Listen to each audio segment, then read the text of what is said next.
இங்க இந்த பொண்ணு அவங்க புருஷன் கொத்தனாரா இருக்காரு. அவர் கூட சேர்ந்து கட்டட வேலைக்கு வந்திருக்கா. அங்க இருக்க இன்சார்ஜ பார்த்தவுடனே அவர் பின்னாடியே போய் ஒளிஞ்சுக்கிறா. வேலைலாம் செய்யும்போது கூட அவர் தெரியாம பார்த்துக்கிறா. ஒரு டைம்ல அவர் நேரா பார்க்கும்போது அவரும் பதறி போயிடுறாரு இந்த பொண்ண பார்த்துட்டு. ஒரு நாள் இவ வேலை பார்த்துட்டு இருக்கும்போது இந்த இன்சார்ஜ பின்பக்கமா போய் கட்டி பிடிச்சிடுறா. அங்க இருக்க ஆளுங்கலாம் இத பார்த்துடுறாங்க. இது இந்த பொண்ணோட புருஷன்கிட்டயும் சொல்லிடுறாங்க. நைட் அவன் ஃபுல் சரக்கு போட்டு வந்துட்டு ஏன் இந்த மாதிரி பண்ணிக்கிட்டு இருக்க? உனக்கு என்ன குறை வச்சேன்? என் கூட சரக்கு அடிச்சிருக்கியே, நல்லா சாப்பிட்டுருக்கியே, ஊர்லாம் சுத்திருக்கோம்ல. ஏன் இந்த மாதிரி பண்றேன்னா அந்த பொண்ணு எதுவுமே பேசாம இருக்கா. அடுத்த நாள் இந்த இன்சார்ஜ் முன்னாடியே கம்பி எடுத்துட்டு போய் நிற்கிறான். நீங்கள் மட்டும் என்னை ஏற்றுக்கலாம், இந்த கம்பியை குத்திட்டு இறந்து போயிடுவேன்னு சொல்லிட்டு. அப்போ அவன் புருஷனும் வந்துடுறான். எனக்கே துரோகம் பண்ணுறான் பார்த்தீங்களா சார், இவனை நம்பாதீங்க, உங்களுக்கு துரோகம் பண்ணிட்டு போயிடுவா, சரியான ஓடுகாலின்னு சொல்லி திட்டிக்கிட்டு இருக்கான்.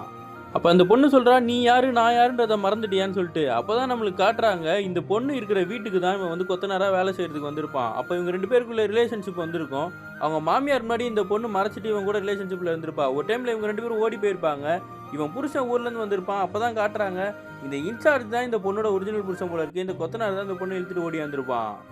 இந்த பொண்ணு அந்த இன்சார்ஜ் காலில் வந்து அழுதுகிட்டு இருக்கேன், என்னை மன்னிச்சிருங்க, என்னை மறுபடியும் ஏற்றுக்கோங்க, அவங்க கூட போயிட்டு நான் ரொம்ப கஷ்டப்பட்டுட்டேன், உங்களை ஏமாத்திருக்க கூடாது, இப்போ என்னால் வாழவே முடியலன்னு அவன் சொல்லும் போது, சரி நான் அவனை மன்னிச்சிட்டேன் எந்திரி, ஆனால் இதுக்கப்புறம் நீ என் கூட வாழ முடியாது, அவனை ஏமாத்தாமல் அவன் கூட வாழுன்னு சொல்லிட்டு அவனும் போயிடுறான்.